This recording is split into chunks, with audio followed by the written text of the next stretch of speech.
बड़ी खबर है, कुरुक्षेत्र से बीजेपी अब उम्मीदवार नवीन जिंदल को बना सकती है। नवीन जिंदल बीजेपी में औपचारिक तौर पर शामिल हो गए हैं। दिल्ली से बड़ी और अहम जानकारी और बड़ी खबर है, तो दिल्ली से खबर है, नवीन जिंदल बीजेपी में शामिल हो गए हैं। ये बड़ी और अहम जानकारी, तो नवीन जिंदल बीजेपी में शामिल हुए हैं और विनोद तावड़े ने नवीन जिंदल को बीजेपी ज्वाइन करवाया है और अब कुरुक्षेत्र से बीजेपी उनको उम्मीदवार बना सकती है। ये बड़ी और अहम जानकारी। तो दिल्ली से खबर है, नवीन जिंदल बीजेपी में शामिल हुए हैं। ये बड़ी जानकारी है और आज दिल्ली में उनको बीजेपी ज्वाइन करवाया गया है। कुरुक्षेत्र से उनको उम्मीदवार बनाया जा सकता है। बीजेपी में शामिल हुए हैं। देखिए तस्वीरें आपको दिखाते हैं। बीजेपी में औपचारिक तौर पर शामिल हुए नवीन जिंदल। विनोद तावड़े ने नवीन जिंदल को बीजेपी ज्वाइन कराया और अब जानकारी ये भी है कि कुरुक्षेत्र से उनको बीजेपी उम्मीदवार बना सकती है। बड़ी और अहम खबर है, विनोद तावड़े ने नवीन जिंदल को बीजेपी ज्वाइन कराई है। दिल्ली में आज उनकी ज्वाइनिंग हुई है। तस्वीरें आप देखिए, बीजेपी में शामिल हुए हैं नवीन जिंदल।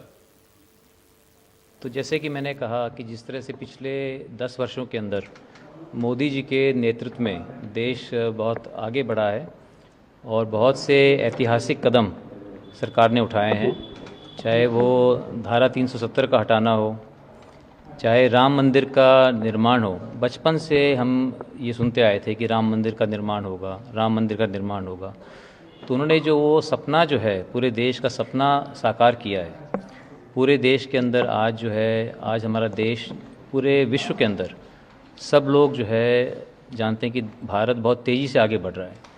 तो जो विकसित भारत का जो सपना है, उसको लेकर के जो मोदी जी चले हैं, मैं भी उसके अंदर मैं अपना योगदान देकर और मैं अपनी तरफ से जो भी मैं कर सकूँगा, मैं कंधे से कंधा मिला करके मैं चलूँगा, अपना योगदान दे करके विकसित भारत का जो सपना है उसको साकार करने के लिए, ताकि हमारे देश में जो 150 करोड़ की जो जनता है उनकी लाइफ बेटर हो सके। तो ईश्वर ने जो है मुझे सब कुछ मुझे दिया। मैं बहुत आभारी हूँ ईश्वर का और मेरे मन में ये है कि मैं देश के लिए मैं ज़्यादा से ज़्यादा करूँ और बीजेपी के साथ जुड़कर मुझे लगता है कि मैं वो अपना सपना साकार कर सकता हूँ। और इसी के साथ एक और बड़ी जानकारी और बड़ी खबर आप तक पहुंचा रहे हैं। बड़ी खबर है सिरसा से। बीजेपी में कैबिनेट मंत्री रणजीत सिंह शामिल हो गए हैं। तो रणजीत चौटाला बीजेपी में शामिल हुए हैं। जिलाध्यक्ष निताशा सिहाग ने उनको बीजेपी ज्वाइन कराई। सिरसा लोकसभा उम्मीदवार अशोक तंवर भी आपको बता दें कि इस दौरान मौजूद रहे और अब हिसार लोकसभा से रणजीत सिंह को चुनावी मैदान में बीजेपी उतार सकती है। ये सूत्रों के हवाले से खबर है। तो बड़ी जानकारी है। बीजेपी में औपचारिक तौर पर आपको बता दें कि रणजीत चौटाला शामिल हो गए हैं। ये बड़ी खबर है सिरसा से। और कैबिनेट मंत्री रणजीत सिंह बीजेपी में शामिल हुए। औपचारिक तौर पर उन्होंने बीजेपी की सदस्यता ग्रहण कर ली है। सिरसा में आपको बता दें कि बीजेपी मुख्यालय पर उन्होंने बीजेपी को ज्वाइन किया है। जिलाध्यक्ष निताशा सिहाग ने उनको बीजेपी ज्वाइन कराई। अशोक तंवर भी आपको बता दें कि इस दौरान मौजूद रहे वहाँ पर। ये देखिए तस्वीरें आपको दिखाते हैं। तो सिरसा में बीजेपी में शामिल हुए हैं कैबिनेट मंत्री रणजीत चौटाला। ये बड़ी जानकारी है। तस्वीरें आप देखिए।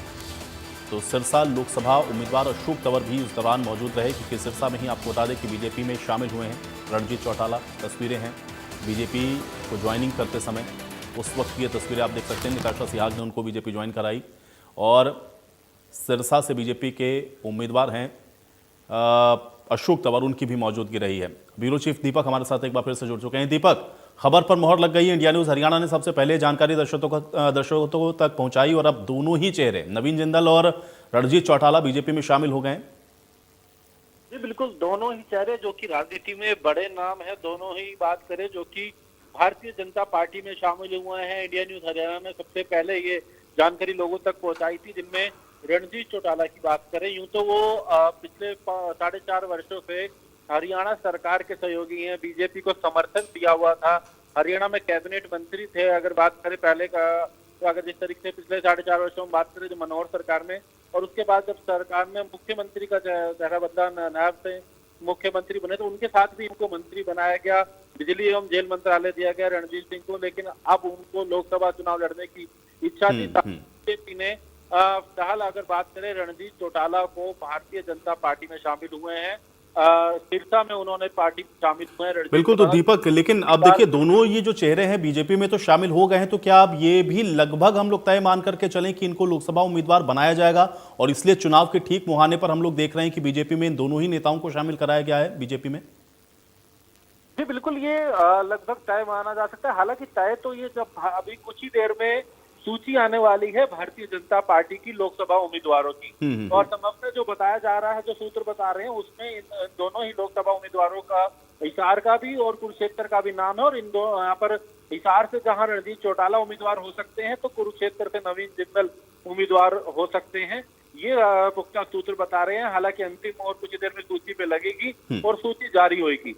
लेकिन हम बात करें जहां रणजीत चौटाला परिवार के हैं, ओम प्रकाश चौटाला के भाई हैं, ताऊ देवीलाल के बेटे हैं। एक बड़ा अगर नाम है रणजीत चौटाला, जो कि हिसार, सिरसा आसपास के क्षेत्रों में असर करते हैं। तो वहीं हम नवीन जिंदल की भी बात करें, नवीन जिंदल लंबे समय तक कांग्रेस का हिस्सा रहे। ना केवल नवीन जिंदल क्योंकि कांग्रेस के सांसद रहे हैं कुरुक्षेत्र से, उनकी मां सावित्री जिंदल हरियाणा में हुड्डा सरकार के दौरान, कांग्रेस सरकार के दौरान मंत्री रही हैं। उनके पिता ओपी जिंदल एक बड़ा नाम हरियाणा की राजनीति का थे। ओपी जिंदल भी मंत्री रहे हैं। तो ये कांग्रेस के पूरा परिवार रहा है, एक बड़ा बिल्कुल। तो जो दोनों ही बड़े नाम है दीपक